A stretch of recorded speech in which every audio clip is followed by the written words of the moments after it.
At FIE, we're not just students and faculty. We're not only learners and lecturers. We are expanding minds, Expanding futures. We're redefining the classroom. We are life-changing. eye-opening. We are a community Driven by our values. That wants you. you. Yes, you. To join.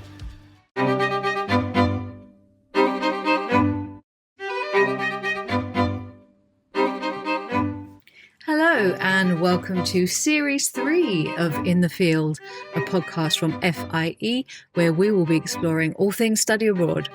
I'm Dr. Heidi James Dunbar, writer in residence and faculty, and I'll be your host. Today's episode is about life after London. We talk a lot on the show about how studying abroad can be life-changing, but what do we mean by that? We're joined by Jakob Leichtman, an international affairs and public policy professional with more than 7 years of international experience spanning community development, education, research, public diplomacy, and global programme coordination across 6 countries. He recently completed a Master of Arts in International Affairs, but before that, Jakob took the opportunity to study abroad and experienced firsthand how stepping into a new country, culture and way of thinking can open doors you didn't even know existed. From navigating challenges to discovering unexpected passions, his journey is a powerful reminder that growth often begins outside your comfort zone. If you've ever wondered whether studying abroad is worth it or how it might impact your future, this conversation will give you a real, unfiltered look at what that experience can truly do.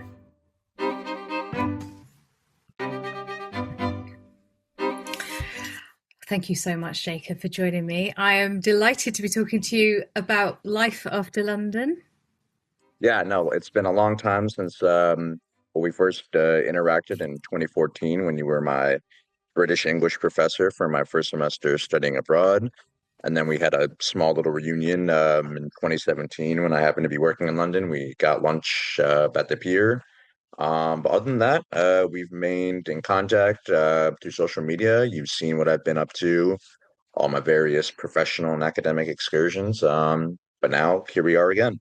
So yeah, it's a real pleasure, and it's lovely to stay in contact with someone when you sort of work that closely together and forge those bonds. And I think as a lecturer working with students and study abroad, it can be really special because it's a short amount of time that you're teaching in those seminars, but it's such a sort of extraordinary experience. It becomes very collaborative, that experience. You know, it's less about being lecturing from the stage, but it's very much about learning the push-pull together. And so, yeah, it's great to see you and see you doing so well. Okay, so let's start with what made you decide to study abroad in the first place?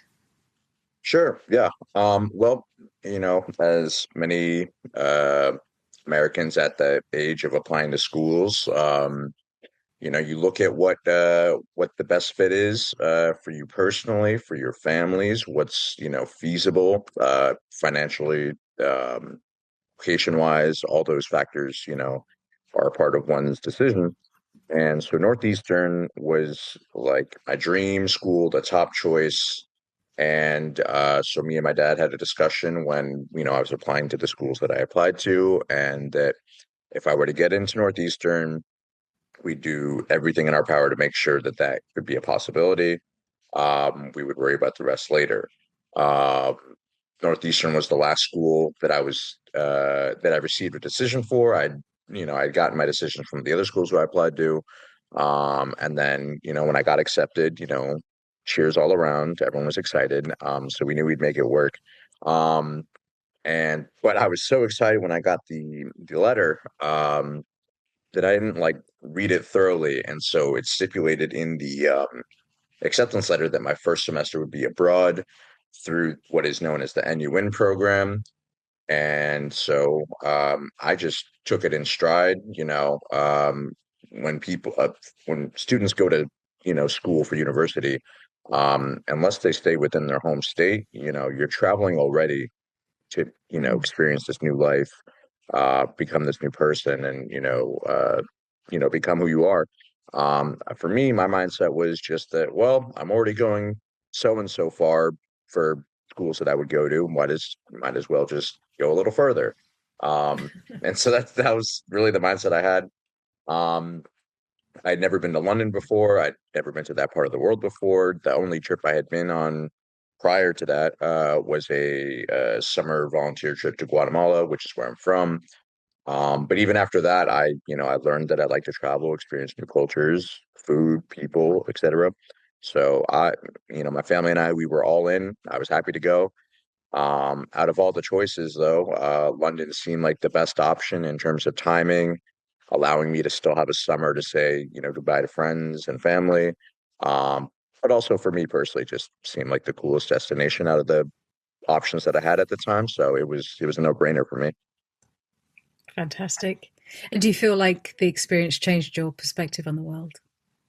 Oh, of course, easily. I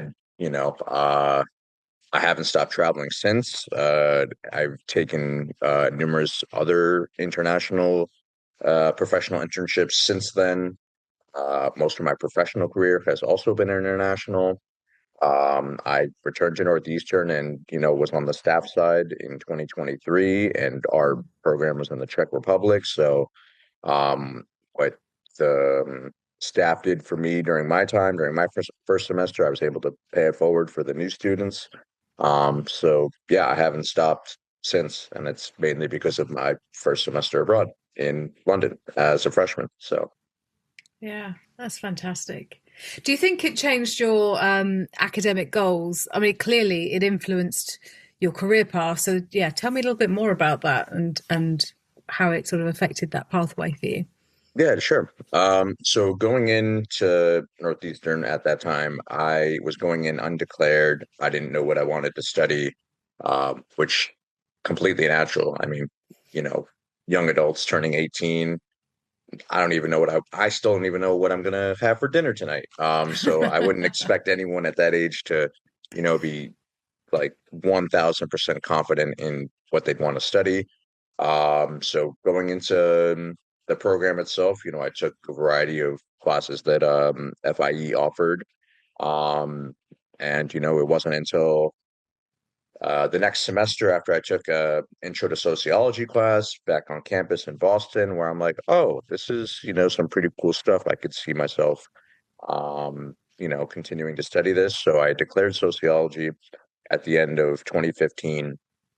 But then as it got time to apply for these international internships and looking to life after graduation, despite me, feeling comfortable and confident with the material, enjoying the material, continuing to learn, I didn't want to, just become a, sociologist, or I didn't know what other options were out there for me.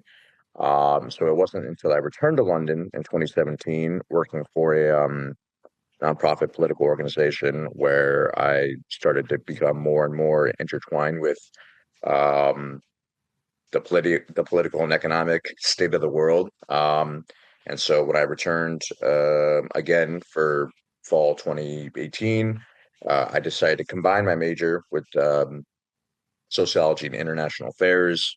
And that kind of set the tone for everything that would come after, um, both in terms of, the rest of my studies, this most recent graduate degree, and other just professional goals that I have for myself. So, yeah, Yeah, so significant then. very. Yeah.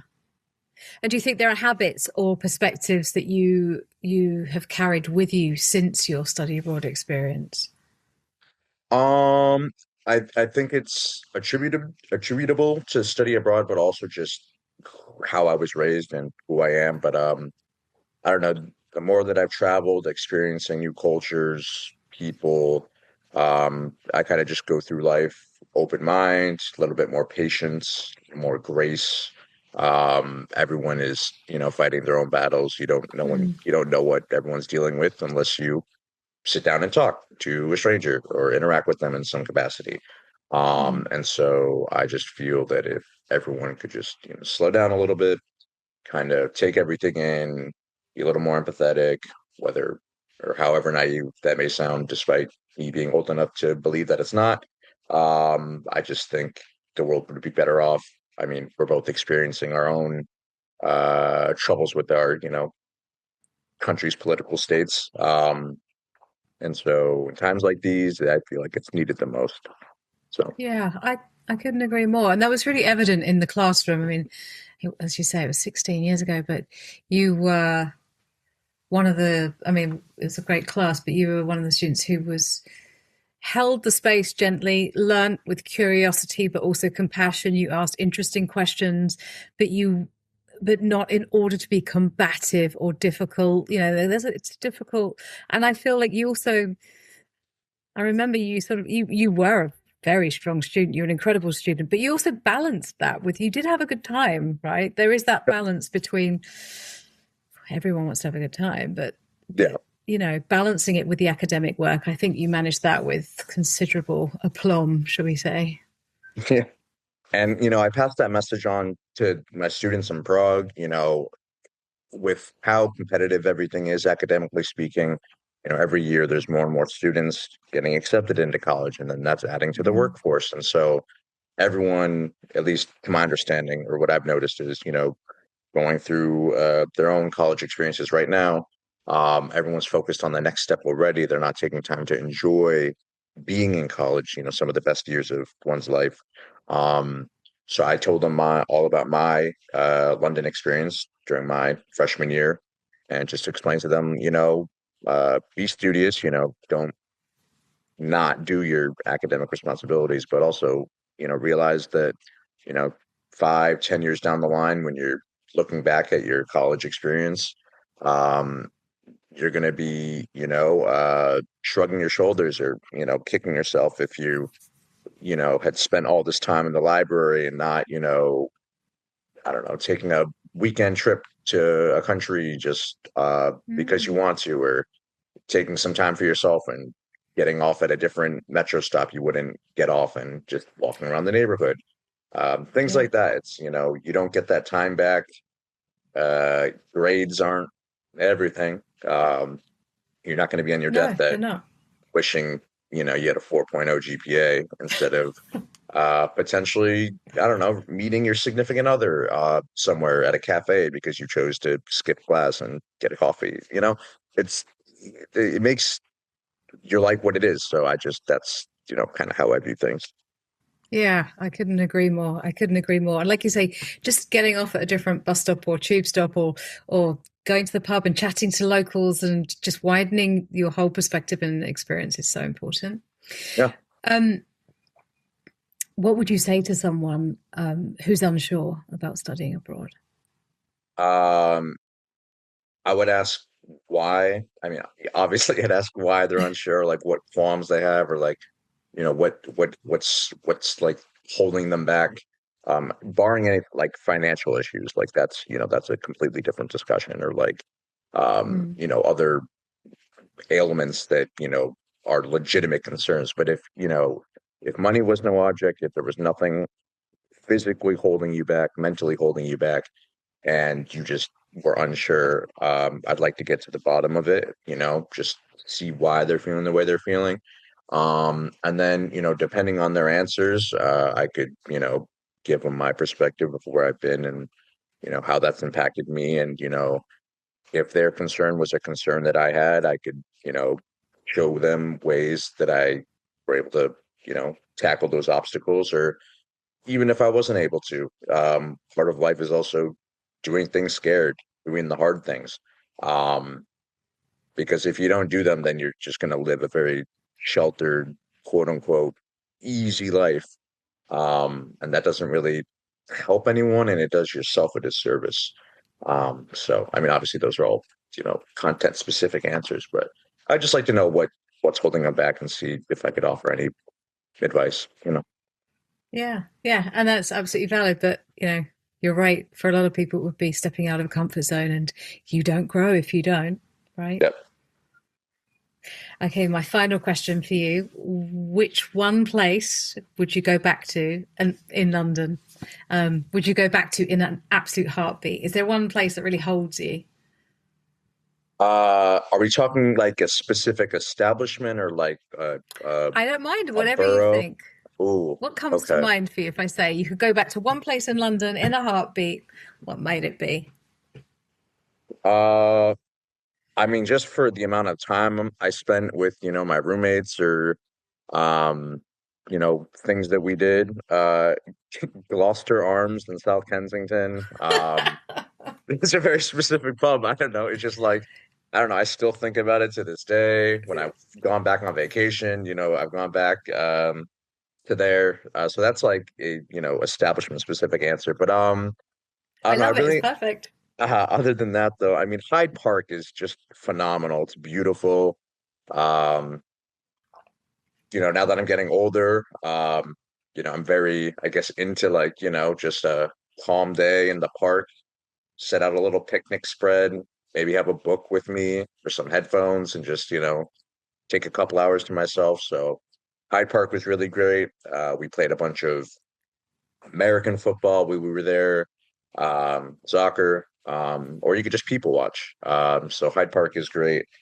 Um, Other than that, oh, not Buckingham Palace, but where Big Ben is, Parliament. Yeah, Just walking across that bridge is just that never gets old. That never will get old. So that those three places, I think are that, all tied. perfect. Yeah. Okay. So one, let's meet in the Gloucester Arms for a pint next time you're over. Of And course. I have lived in this city pretty much all my life, and you're absolutely right. Those walking over a bridge, looking over at the city, it never gets old. There is something very magical about all that history. Yeah. Brilliant. Thank you so much for joining me, Jacob, and congratulations on your master's, graduating from your master's. And thank you for talking to me. It's been an absolute pleasure.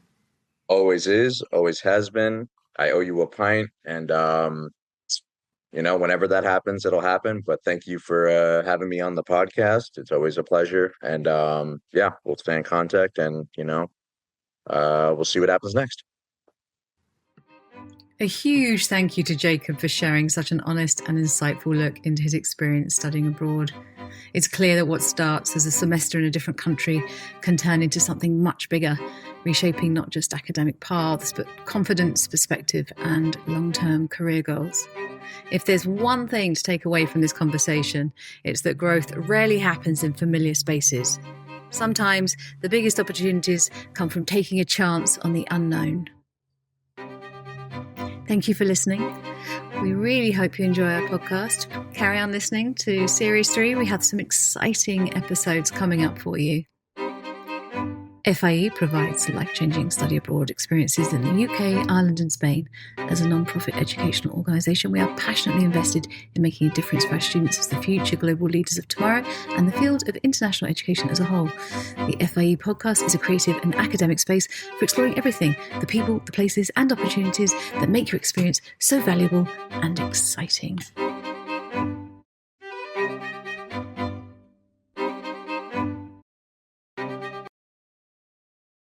FIE, we're here to help you Unlock a wider brighter future.